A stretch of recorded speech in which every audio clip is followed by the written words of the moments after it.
हमने पोजीशन का स्टिकी और फिक्स्ड कैसे काम करता है वो समझ लिया। अब हमें समझने की ज़रूरत है कि पोजीशन का रिलेटिव और एब्सोल्यूट कैसे काम करता है। ठीक है, अब सबसे पहले समझते हैं कि रिलेटिव और एब्सोल्यूट के बीच में रिलेशन क्या है। ठीक है, रिलेटिव को थोड़ा सा होल्ड करते हैं, एब्सोल्यूट के बारे में समझते हैं। देखो, फिक्स्ड के केस में क्या होता है कि आप पूरे के पूरे एलिमेंट को आप फिक्स्ड कर पाते हो और एक जगह ही वो दिखने लगता है, उसमें स्क्रॉलिंग फीचर नहीं आता है। लेकिन एब्सोल्यूट के केस में क्या है कि एब्सोल्यूट स्क्रॉल भी होता है। ठीक है, वो एब्सोल्यूट होके कहीं दूसरी जगह चला जाएगा, एक पर्टिकुलर पोजीशन पे तो वो पहुंच जाएगा, लेकिन वो उसी पोजीशन पर रहेगा और वो स्क्रॉल हो पाएगा। ठीक है, जैसे कि अभी मैं एग्जांपल के तौर पे आप लोग को बताऊं कि एक मैंने डब्बा यहाँ रखना है, एक डब्बा यहाँ रखना है, एक डब्बा यहाँ रखना है। ठीक है, इन तीनों डब्बों को मैं मार्जिन से ना अपने टॉप बॉटम लेफ्ट राइट इन सब चीज़ों का यूज़ करके मैं इसको अलाइन करना चाहता हूँ, अलाइन कर दूंगा पोजीशन प्रॉपर्टी का यूज़ करके। अब फिक्स्ड में क्या होता है कि अलाइन कर देता, लेकिन ये यहीं पे फिक्स हो जाता है, स्क्रॉलिंग इफेक्ट नहीं आ पाता। लेकिन एब्सोल्यूट के केस में स्क्रॉलिंग इफेक्ट आ जाता है, आप इसको स्क्रॉल कर पाते हो। ठीक है, इस पर्टिकुलर चीज़ को आप स्क्रॉल कर पाते हो, तो स्क्रॉल करोगे तो ये रहेगा यहीं पे, ये ऊपर नीचे वो सारा कुछ होगा और ये ऑटोमेटिकली काम करेगा। तो इसलिए बोला जाता है, इसको बोला जाता है एब्सोल्यूट। अब रिलेटिव के बीच में और एब्सोल्यूट के बीच में क्या रिलेशन है, जैसा कि मैंने अभी आप लोग को बताया था कि जब मैं एक स्क्रीन को एक्स एक्सिस और वाई एक्सिस के पॉइंट ऑफ व्यू से देखता हूं तो स्क्रीन का टॉप लेफ्ट कॉर्नर मेरा 0,0 कहला जाता है। Got it. अब जो स्क्रीन का टॉप लेफ्ट कॉर्नर है जो मेरा 0,0 कहला रहा है वो मेरा इनिशियल पॉइंट है किसी भी प्लेन के लिए, और इस मतलब इस पर्टिकुलर प्लेन के लिए और किसी भी एलिमेंट के लिए। अब होगा क्या कि कई बार मैं इस 0,0 से मेजरमेंट नहीं करना चाहता हूं। अब होगा क्या कि एक मान लीजिए इस स्क्रीन के अंदर एक छोटा सा एक बॉक्स और है और मुझे ये नहीं पता कि स्क्रीन का 0,0 कहाँ है और उससे मेरे बॉक्स के अंदर का जो एलिमेंट्स हैं उसके अंदर क्या डिफरेंसेस हैं, कितना डिस्टेंस है। ठीक है, मैं बॉटम तो करना चाहता हूं कि मैं ये चाहता हूं कि ये जो छोटा वाला बॉक्स है इसके बॉटम से 10 पिक्सल के ऊपर पे कोई चीज़ हो जाए, लेकिन मेरे पूरे स्क्रीन के बॉटम के 10 पिक्सल से नहीं, इस छोटे वाले बॉक्स के। तो मैं क्या करूंगा, इसके अंदर जो छोटा बॉक्स बनाया जाएगा तो उस छोटे बॉक्स के लिए उसका पेरेंट उसका बड़ा बॉक्स होगा और उस बड़े बॉक्स का पेरेंट उसका भी बड़ा बॉक्स होगा। मतलब ये जो मेरा पिंक वाला बॉक्स है इसका पेरेंट कौन होगा, तो इसका पेरेंट ये होगा जो ग्रीन बॉर्डर के साथ दिख रहा है। ठीक है, और इस ग्रीन बॉर्डर का जो पेरेंट होगा वो ये होगा जो ये ब्लू बॉर्डर के साथ मोटा सा दिख रहा है। क्लियर। अब बाय डिफॉल्ट नेचर में किसी भी HTML पेज का बाय डिफॉल्ट नेचर में होता क्या है, जो HTML की बॉडी होती है ना उसके रिलेटिव में सारे एलिमेंट्स क्रिएट होते हैं, मतलब वही 0,0 होता है। लेकिन ज़रूरत पड़ने पे अगर आपको किसी भी एलिमेंट को किसी और एलिमेंट के रिलेटिव बनाना है तो मैं क्या करूंगा, जिसके एलिमेंट के भी रिलेटिव बनाना है। अब होगा क्या कि इस वाले जो इंटरनल पिंक वाला है ना उसको तो मैं एब्सोल्यूट बोल दूंगा, ABSOLUT। किसको बोलूंगा, मैं पिंक वाले को। Got it. अब पिंक वाला एब्सोल्यूट एलिमेंट है तो ये सबसे पहले अपने पेरेंट एलिमेंट के पास जाएगा और चेक करेगा क्या वो रिलेटिव है, कहेगा नहीं रिलेटिव नहीं है। तो वो उसके पेरेंट के पास जाएगा, चेक करेगा क्या वो रिलेटिव है, कहेगा नहीं है। तो पिंक वाला किस पे पास गया, ग्रीन वाले के पास, तो ये भी रिलेटिव नहीं था। फिर ये ग्रीन वाला गया ब्लू वाले के पास, ब्लू वाला भी रिलेटिव नहीं था, लेकिन ब्लू वाला क्या है, खुद बॉडी है, तो ये इसके पॉइंट ऑफ व्यू से काम करने लगेगा। लेकिन मैं चाहता हूं कि 0,0 ये कॉर्नर ना हो के ये वाला पॉइंट हो 0,0, ताकि मैं यहां से बहुत इजीली चीजों को मैनेज कर पाऊं। तो मुझे इस ग्रीन वाले एलिमेंट को रिलेटिव पोजीशन देना पड़ेगा।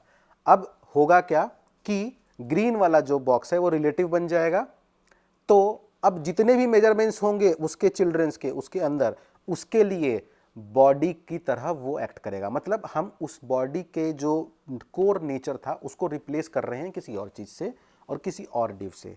ठीक है, ताकि हम किसी और डिव के रिस्पेक्ट में मेजरमेंट कर सकें।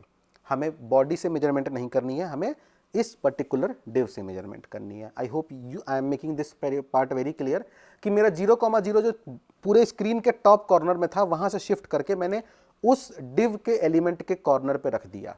ठीक है, अब इसको एक एग्जाम्पल से दिखाता हूं जिससे आपको और अच्छे से चीज़ें समझ में आ जाएंगी।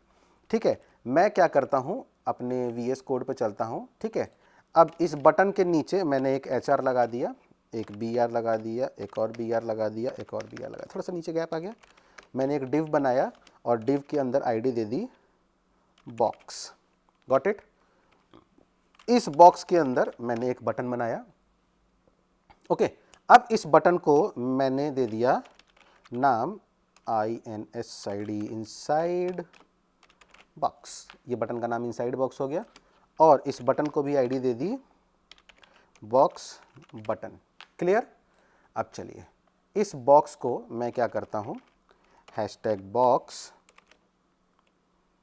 इसको विड्थ दे देते हैं 500 पिक्सल की और इसको हाइट भी दे देते हैं हम 500 पिक्सल की। ठीक है, अब बॉक्स बटन की बात करते हैं। बॉक्स बटन, और बॉक्स बटन के अंदर इस बॉक्स बटन को मुझे बहुत अच्छे से कंट्रोल करना है। अभी के लिए चलो इसके अंदर थोड़ा सा मैं पैडिंग दे देता हूं ताकि ये थोड़ा सा सुंदर दिखे। और इसका कलर कैसा करें, इसका ब्लू कलर कर देते हैं।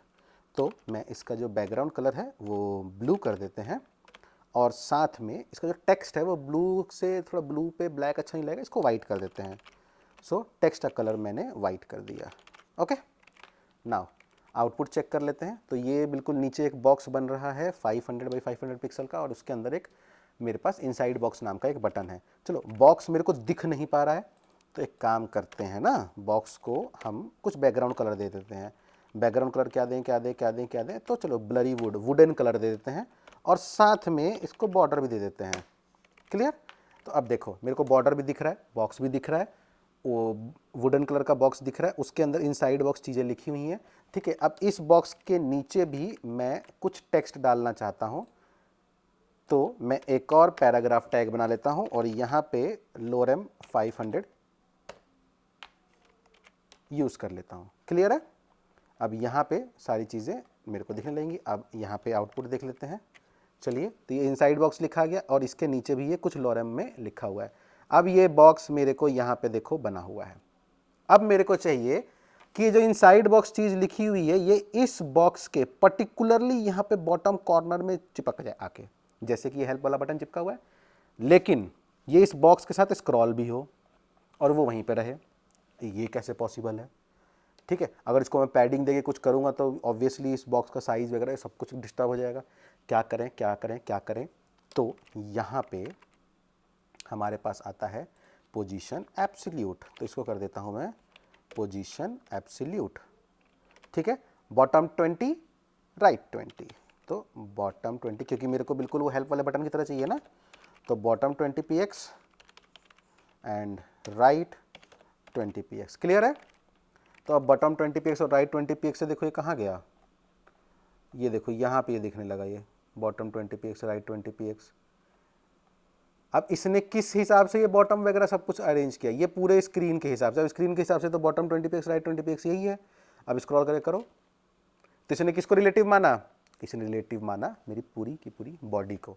बट मुझे इस डिव को इसका रिलेटिव बनाना है तो क्या करेंगे, इसके डिव में जाके बॉक्स में जाके लिख देंगे पोजीशन रिलेटिव, और इतना करने से क्या होगा, ये भाई साहब अब ये बॉक्स के साथ यहाँ पे खेल रहेंगे। ठीक है, ये देखो अब हो क्या रहा है भाई, जो मेरा मेन था वो 0 पे था, उसके ऊपर हमारा 1 2 3 पे कौन आ गया।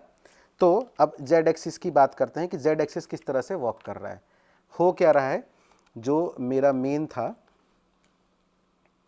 सबसे पहले बॉडी की बात करते हैं, फिर हेडर की बात करते हैं, फिर बॉक्स की बात करते हैं और फिर मैं बॉक्स बटन की बात करता हूं। ठीक है, सबसे पहले बॉडी 0 पे है, हेडर 1 पे है, बॉक्स ये 2 पे चला गया, 1 से भी ऊपर, क्योंकि अलग अलग लेयर्स तो बनती जाएंगी ना, 1 तो ऑक्यूपाइड है। देखो कैसे, मेरा बॉडी ये है, जो भी ये टेक्स्ट लिखा हुआ है ये इस हेडर के अंदर इन्वॉल्व हो रहा है, इसका मतलब डिसॉल्व हो रहा है या उसके अंदर चला जा रहा है। इसका मतलब ये बॉर्डर जो है, ये सॉरी जो हेडर है ये थोड़ा सा ऊपर है, थोड़ा सा ऊपर है ना, तो ये 1 वाले प्लेन पे है, z एक्सिस के ये 0 पे है, ये 1 पे है। अब जो ये मेरा बॉक्स है, ये बॉक्स भाई साहब ये हेडर के भी ऊपर पहुंच रहे हैं, देख रहे हो ना।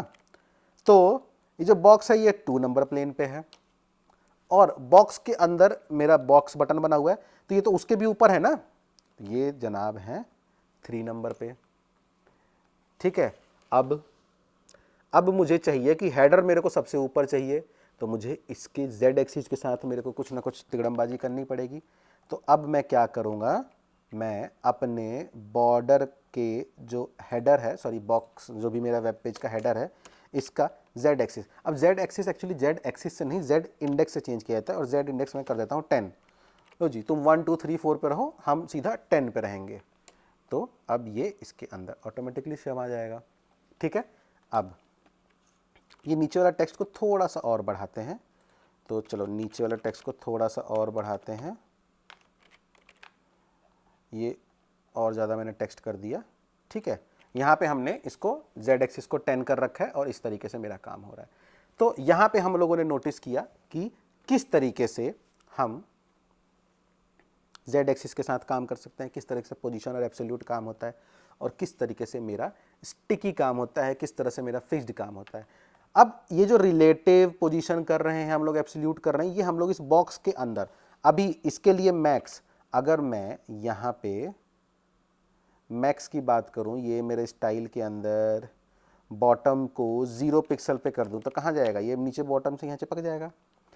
अब इसके लिए, इस बटन के लिए मेरा एब्सोल्यूट है क्योंकि, तो इसके लिए 0,0 ये कॉर्नर है, एंड मैक्स ये वाला कॉर्नर है ऑटोमेटिकली, क्योंकि ऑब्वियसली ये इसको रिलेटिव मान रहे हैं। अब इसी तरीके से हम क्या करते हैं, हमें जब मल्टीपल चीज़ें बनानी होती है, तो हम एक के रिलेटिव के अंदर एक के रिलेटिव के अंदर एक ऐसे डिव का हमें पूरा का पूरा कॉम्बिनेशन बनाना पड़ता है, और इन डिव के कॉम्बिनेशंस को हम सही तरीके से यूज़ करके अपनी पोजीशन प्रॉपर्टी में इन्वॉल्व करा के और उसको सही तरीके से इस्तेमाल करते हैं। Got it?